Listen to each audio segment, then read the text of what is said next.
Alright, ladies and gents, welcome to another video by the Asian Robot. Why is my cam always lagging on this stuff? Doesn't matter.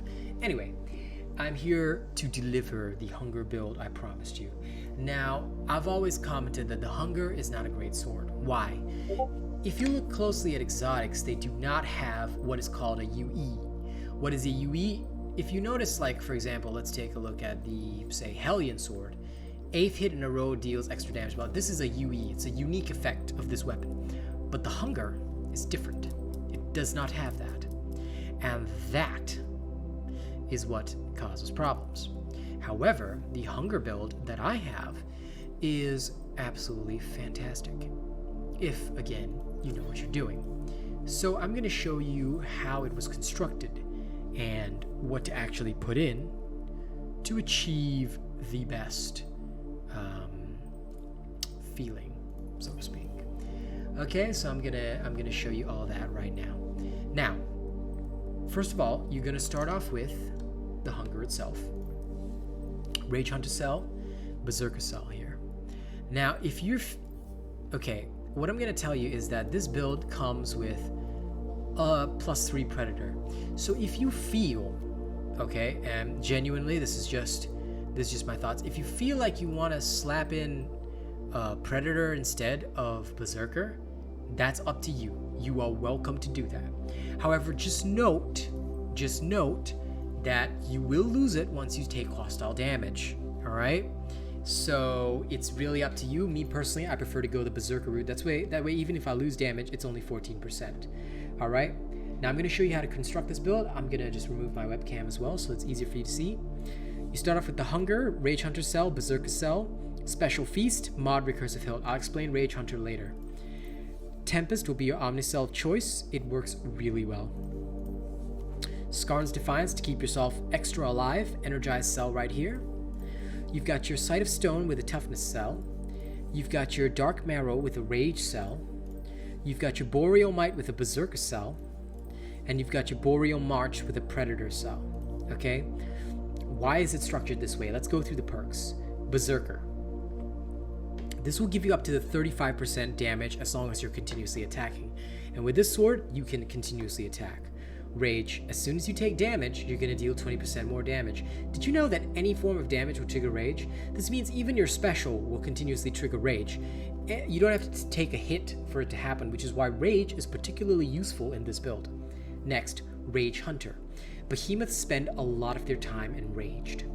This extra 40% damage does a lot because guess what? Most behemoths enrage after about 30% of their health is taken away.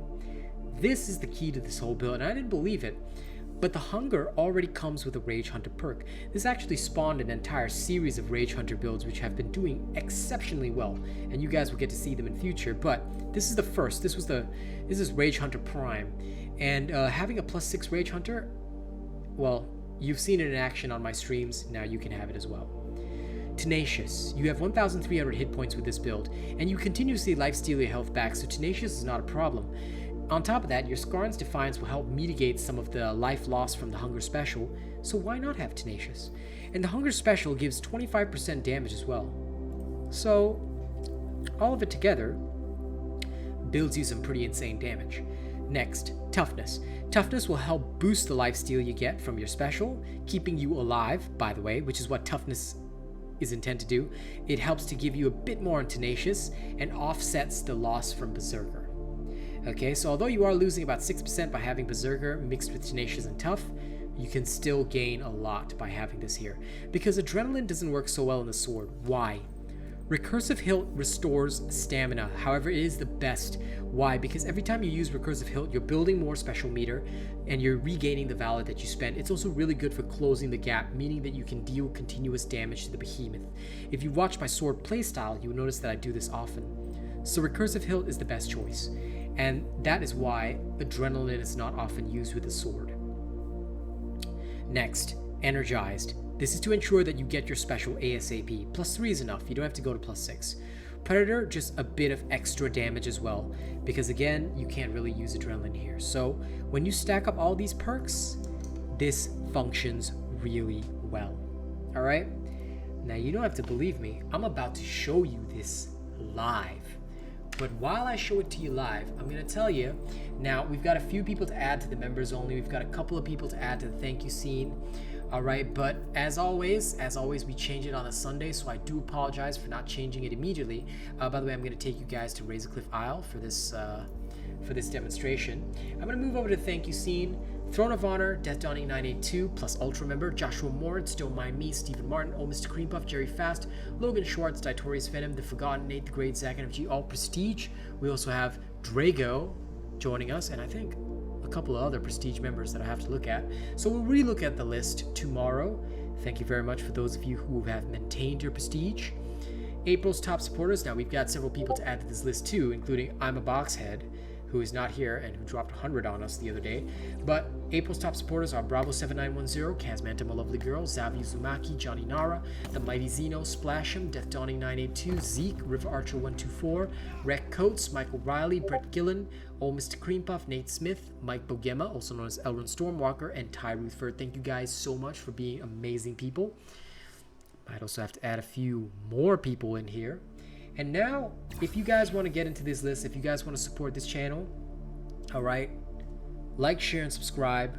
Drop a tip via link in the description of the video. Send super thanks on YouTube, or you can join as a channel member, gain access to various perks, and last but not least, show up to any of my streams, drop some super chats. If you keep the channel alive, well, I can do more. Now, before we get into combat, let's put on some sick boss music. Now, I changed the scene, but I'm going to show you the build again, just to make sure that you know that there's no shady shit going on. And if we're going to fight, then, well, we're going to need a particular OST to really fight.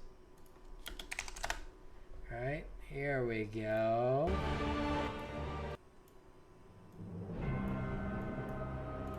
All right, this is the same build from before. You can see all of it. I'll just remove my webcam for 1 second. Nothing's been changed, yeah? So no shady shit. All right. And now we fight in style. Let's go. So, normally it is best to fight creatures 3 levels above you, even at the highest hunting grounds, where you have options to fight those even stronger. I always recommend those 3 levels above you. Why? Because at higher level hunting grounds, they are stronger. Now, because this build comes with Tempest, you cannot take too much damage, and you want to try avoid that. Yes, you've got Rage, but the best way to play this build is to avoid damage. Why? Because you get your special up real fast, and then you can go ham. At this point, if you wanna do silly stuff, you know, that's all entirely up to you. All right, nobody's gonna stop you. And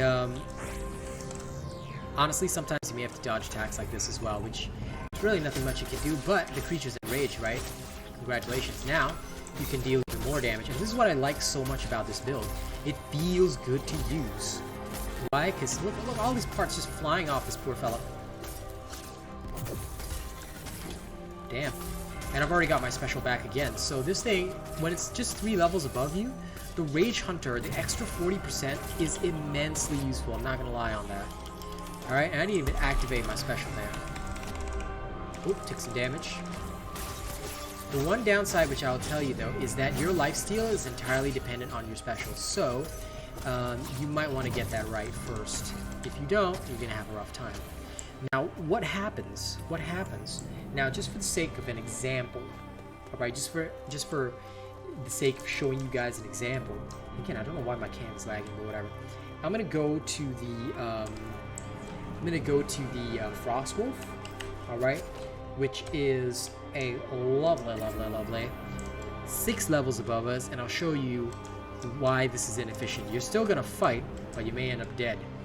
All right, remember, as things progress, the behemoths get a lot tougher, and if you're not a specialist, there's no point in fighting somebody 6 levels higher. If you're not a weapon specialist in that particular weapon, do not bother. All right, you're gonna have a bad time. Oh, man, I wasted that.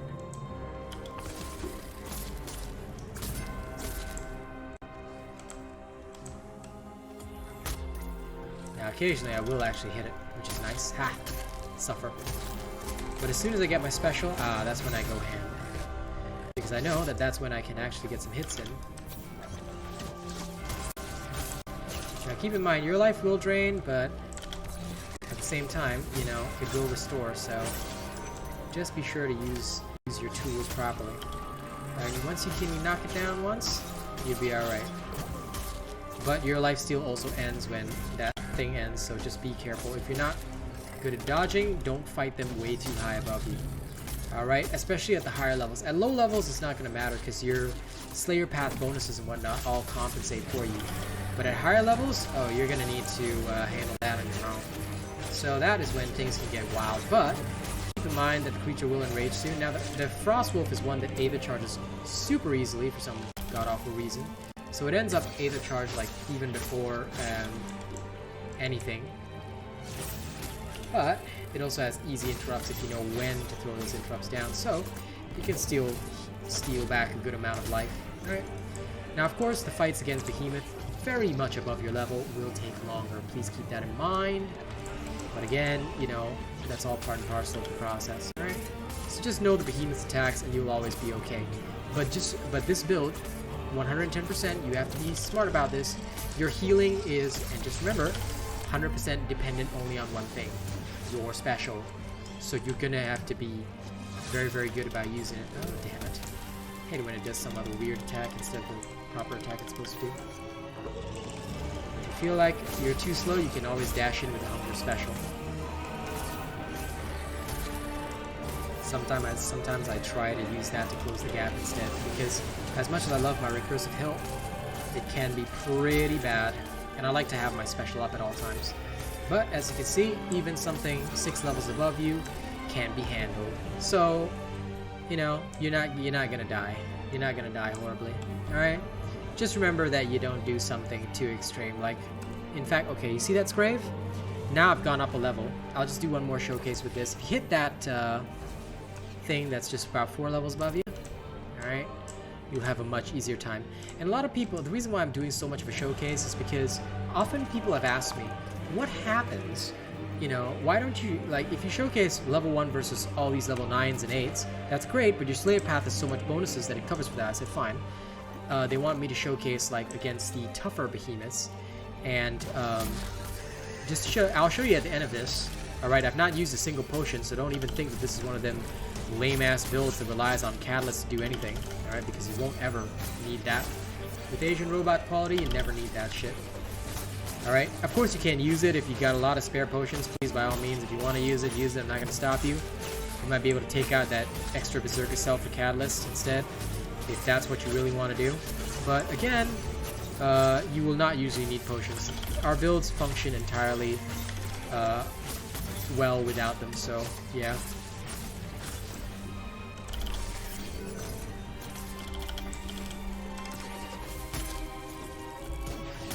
This is why I love the recursive hill though. It's so good for just dashing around and giving this thing a smackdown.